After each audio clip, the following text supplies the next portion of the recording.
Annyeonghaseyo, hai. Di video kali ini, aku akan share kepada kalian berapa sih biayanya yang dibutuhkan untuk bekerja ke Korea Selatan dari nol sampai terbang ke Korea.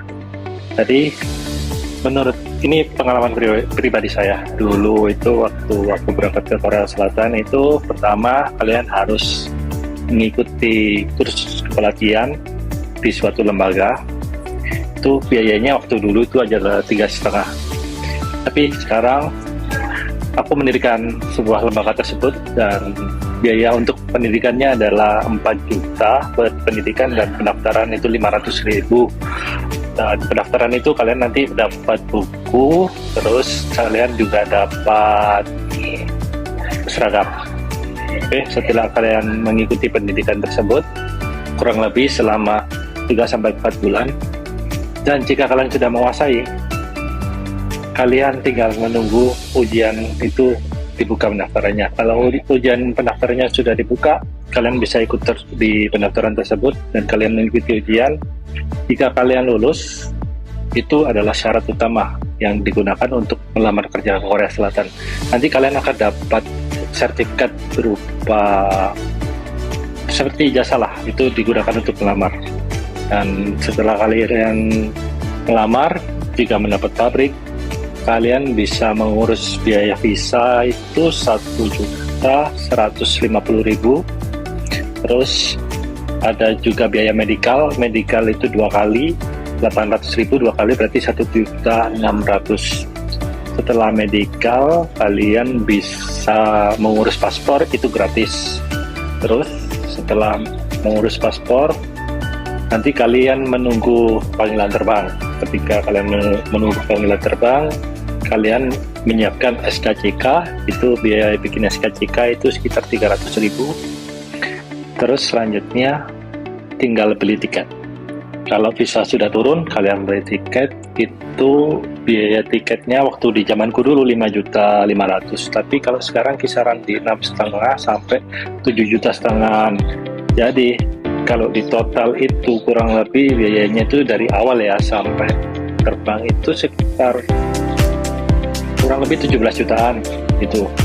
Kalau kalian tidak punya biaya buat terbang itu, tenang aja, SLC itu apa namanya, sertifikat kelulusan kalian itu bisa dijaminkan ke bank, karena ini kan program resmi BP2MI. Jadi BP2MI bekerja sama dengan Bank BNI, itu kalian bisa ajukan kur itu bunganya sangat sedikit. Itu sangat membantu sih. Aku dulu nggak punya biaya, jadi aku pinjam kur. Jadi cuma modal awal 4 juta itu buat pendidikan, setelah itu kurang lebih 3 jutaan. Dan cuma 7 juta kalian bisa ke Korea. Nanti sebelum berangkat itu kalian bisa ajukan kur tersebut buat uang saku sebelum kalian gajian pertama di Korea. Itu bisa buat kehidupan kalian sebelum menerima gaji, dan juga bisa buat bayar uang tiket.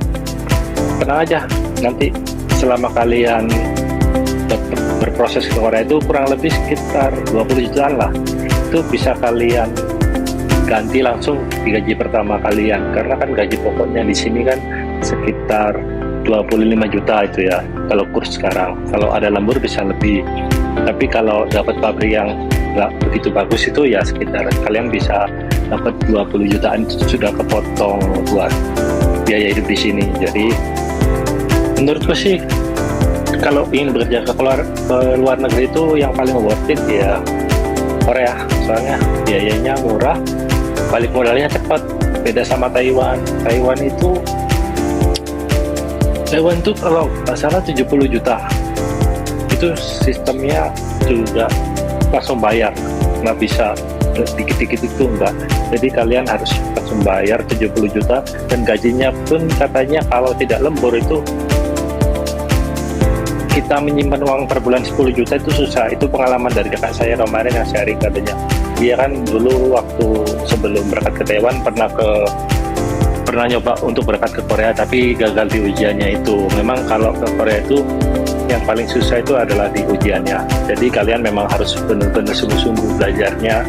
Jadi saran saya, kalau ingin bekerja ke Korea itu harus sungguh-sungguh belajarnya. Jaga kesehatan juga, soalnya ada kejadian juga dulu waktu sudah fit, sudah lulus ujian, dia sudah mau terbang, tapi di medikalnya itu dia nggak fit, jadi gagal terbang karena termasuk penyakit yang tidak bisa bekerja di Korea Selatan.